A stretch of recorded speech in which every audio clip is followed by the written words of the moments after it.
Good morning. This is Penny Lopez, and today is Tuesday, July 21st. And I want to go over a lot of things today to talk to women about breast cancer. And this is for women who, I'll talk a little bit about people who have not been diagnosed with breast cancer, but really this is for the women who are going through breast cancer, who want to know what does that mean, what does it look like, and all that. Now, if you watched my other video the other day, which is breast cancer for family and friends, do's and don'ts, I kind of fell apart towards the end because I was only like 5 days into my diagnosis and of having breast cancer in my right breast. And, that was kind of like my low day. I was really frustrated and everything else. Today, as you can see, my personality is this is me, more me. I like to laugh, joke, talk, and all that stuff. So this is more me. But rule number 1, expect the unexpected.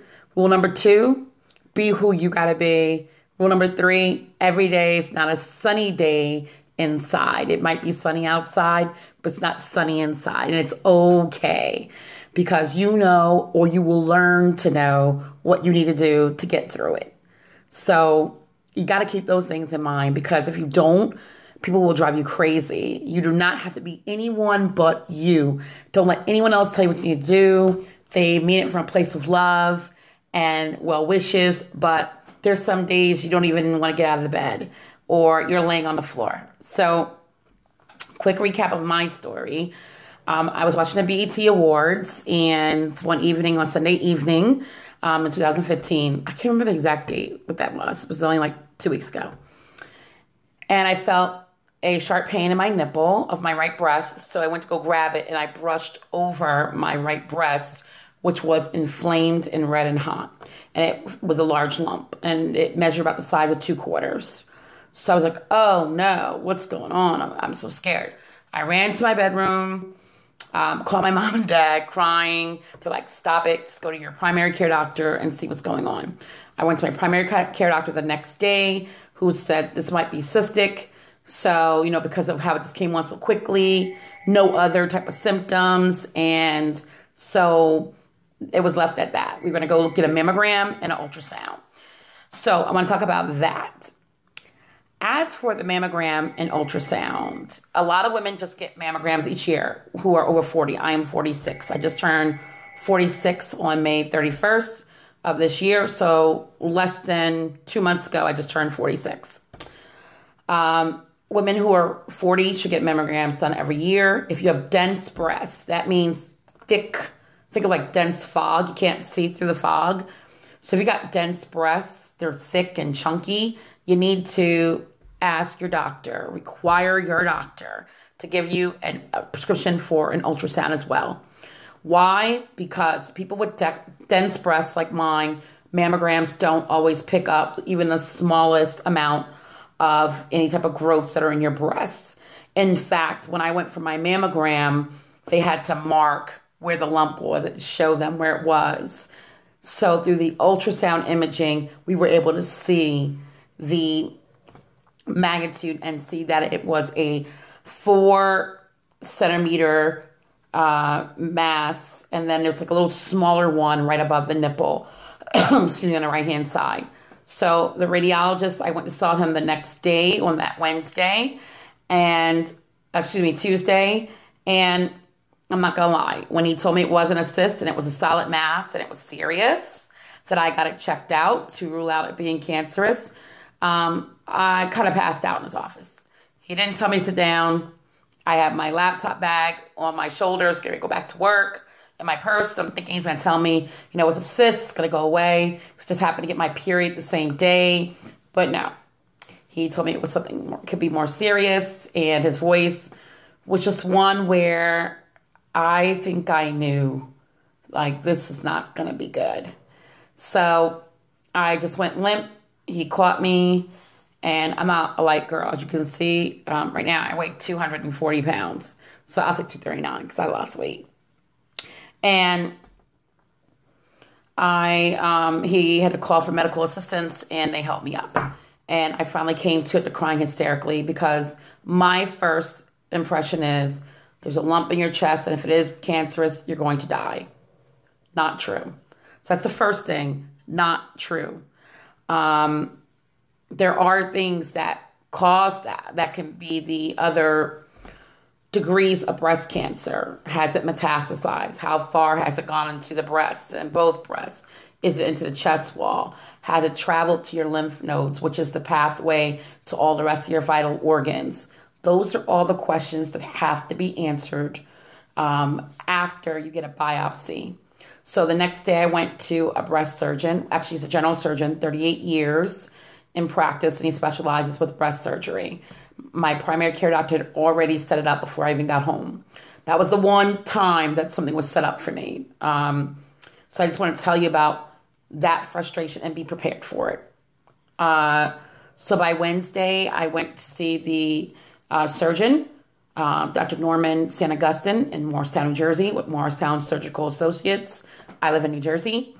And he looked at my area. He measured it, and I was right. 4 centimeters. I was right. The 2/4 size. There was a smaller one, a little bit like a 1 centimeter right below it, but it was an extension of the other. So what he wanted to do was wait until that holiday weekend. It was July 4th. And then he said, we'll look at it on Monday to see if it reduced in size by putting on some compresses. Because it also coincided with my period, I just came off of doing IVF 2 months earlier and had a breast exam done through an IVF doctor who didn't pick up on the lump either. So here we are today. I got the biopsy done. The biopsy was performed by doing a core biopsy. You can do a needle aspiration when it's cystic and they think they're going to get fluid and test the fluid. But there was no fluid. It was definitely a solid mass. So the solid mass, they can either have the 2 choices. To do a core biopsy, which is a needle that once they put the needle into you and they snap the gun like a trigger, it opens up and pulls the tissue out, and that tissue is sent to pathology. He did 5 samples where the lump was. Well, it's still there, where the mass is, and then an area what's called a margin. So just think a little bit outside of the area where the mass is. So here's the mass, and then the margin area is going to be right here to see whether or not it's been invasive and it's gone outside. Some of the tissue outside of where the lump is now cancerous too. So that was done on that following Monday from the 4th. So what was the 4th one on? A Saturday? So Sunday was the 5th and Monday was 6th. Yes. So on July 6th, I had the biopsy done. July 13th, I got the results back from the biopsy, which said it was cancer. So it was cancer, and then an aggressive type of cancer. So that means really have to treat it. From the moment that I found that lump, everything hurt on me. So my back area hurt, stomach hurt, everything hurt. The day before that and all the months before that, I felt perfectly fine. I felt healthy, happy, going out on family trips and date nights with my husband. So there was nothing outside of that pain I had that night that made me grab my breast and feel that. So I had the breast biopsy done. The pathology report came back on the 13th of July, last Monday, which said it was cancer. So the next step was to get 2 things have to happen at that point, which is your PET CT scan and a breast MRI. So the breast MRI is what's going to be when they shoot in a kind of dye into you to be able to see whether or not how invasive that looks, the breast tissue, the breast wall, and what it looks like. So it's another extensive form of testing your breast that mammogram and ultrasound can't see. This is what pre-surgical procedures need to be performed so that this can be removed and they'll know where they're going, what they're doing, and how they're going to treat you. The PET scan, CT scan is to see whether or not it has metastasized and traveled anywhere else in your body. Very scary to think about this. So let's just talk about And here, this is just an imaging order saying, okay, do these things. Let's talk about that. I talked about good days and bad days. When the doctor told me that he wanted to, based on my symptoms, the insurance company want to get the CT scan of my brain, chest, abdomen, and pelvis, it just threw me off completely. I was so upset, crying, fell on the floor, you name it, because who wants to think about that? Traveling everywhere. I'm a mother. I have 4 children. I'm a young mom. I was a young mom at 16. So my oldest is 29 and my youngest is 21 in her last semester of college. I have 4 grandchildren with a 5th on the way on the 14th of February, 2016. And I plan on being here to see all that happen. My daughter graduate, my grandchild being born, all that. But there are days when you really need help. This right here is a prolozam, also known as Xanax. And this is Dexilant. And this is Tizanidine.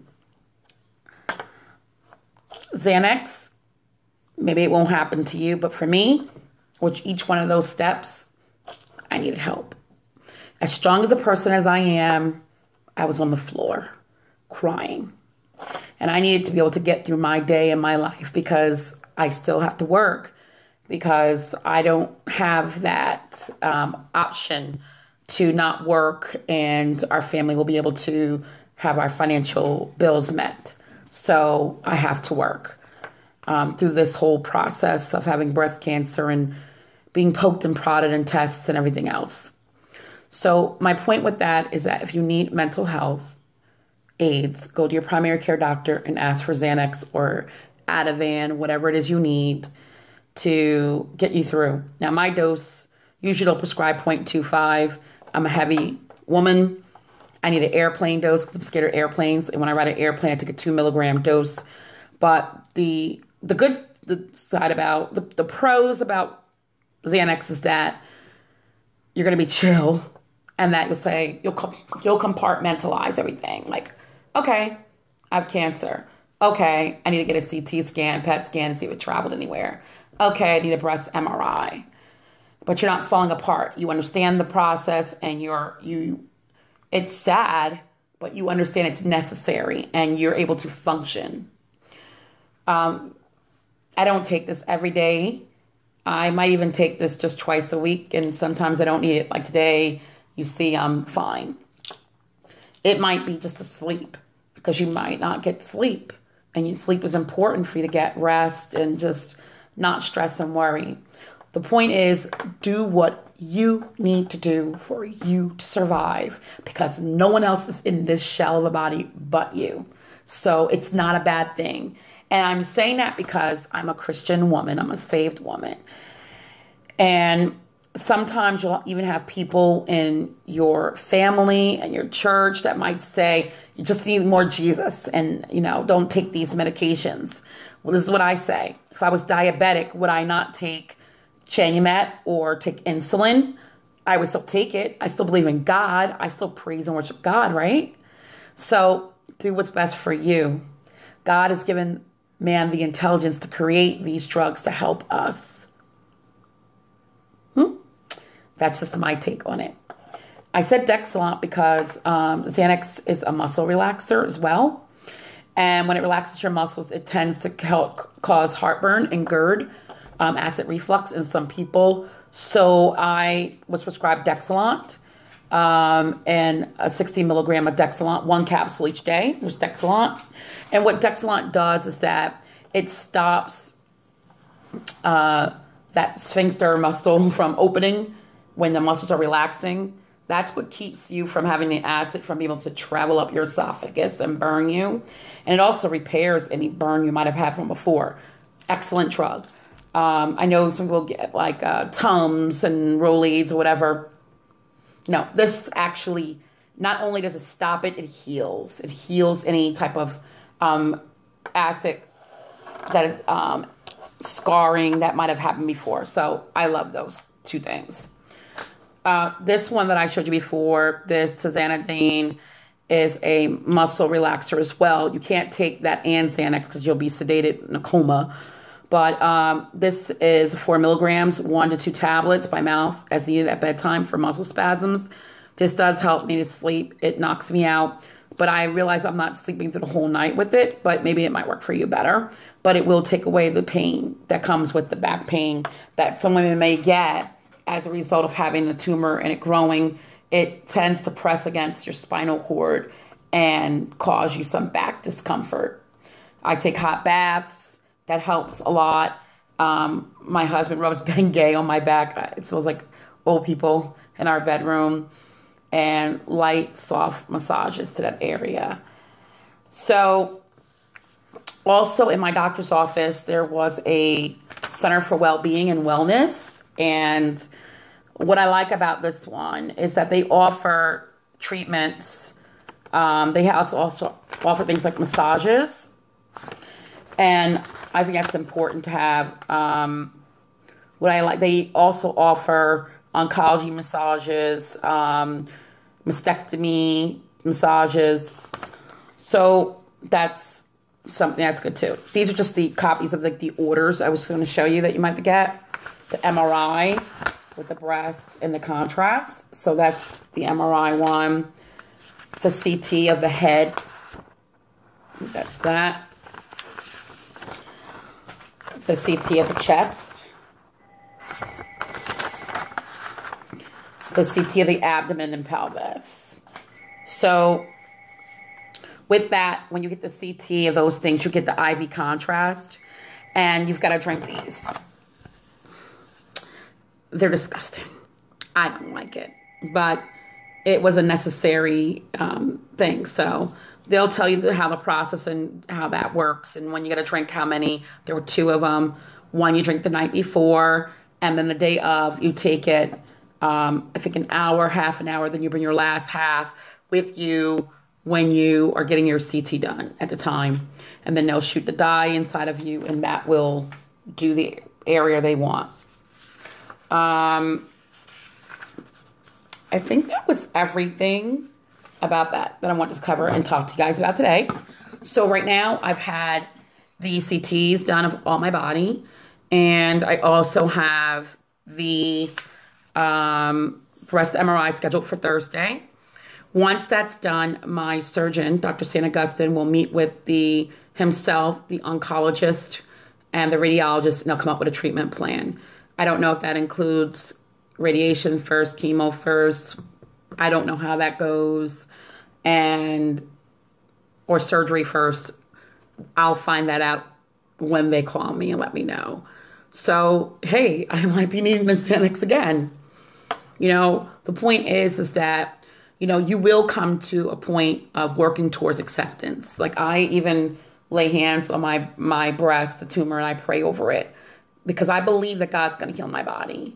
And it's just a journey what I've got to go through to get there. It's kind of like I'm facing a mountain, and on the other side of the mountain is victory. But I've got to go through that mountain. But God promises us that we walk through the valley of the shadow of death. We shall fear no evil because he's with us. And I don't know anything about you, but I know shadows scared me as a kid. They're bigger than you. They seem stronger. They're darker. They feel like they're unknown. They follow you so closely. They move just like you move. But they have no power. But they give the illusion of power. That's why I believe that David had wrote that in that psalm. So I'm trusting God for my total healing. And today I'm in a state of peace. Because right now I'm like, let's just get this done. Let's find out what's wrong. God, I pray that it has not traveled anywhere else. I have made peace with the fact that I might lose a portion of my breast or all of it. I'm a I might want to say triple D. I'm an E. I'm an E cup, so I've always had large breasts. If it's going to keep me alive, I do what I need to do. My story is particularly interesting because 8 years ago, I had thyroid cancer, and I had a total thyroidectomy.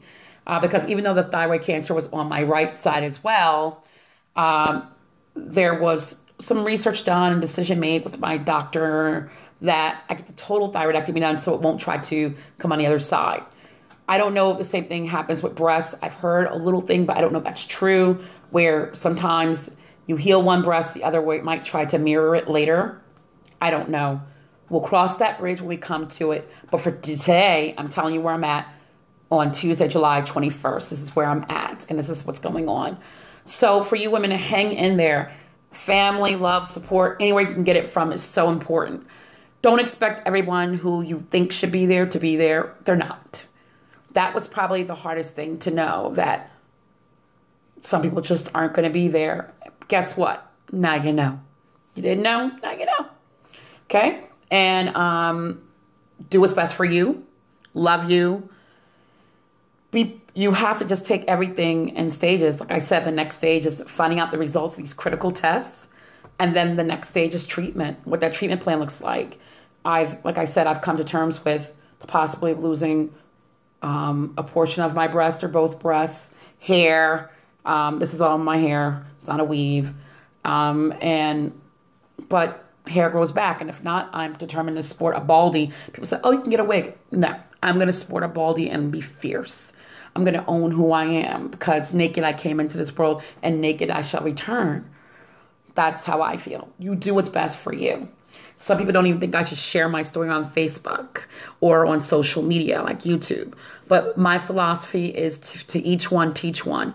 And if I can leave anything with any women, is that what you might go through and that you're normal. It's normal what you're going through. You're fighting for your life. People don't understand. You're just thinking about things down the road because we're such caregivers and nurturers. And they don't get it. They don't have to get it. Stop explaining it. You're going to drive yourself crazy.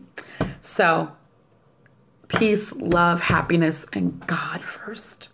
And everything else, I promise you, will come. Take care.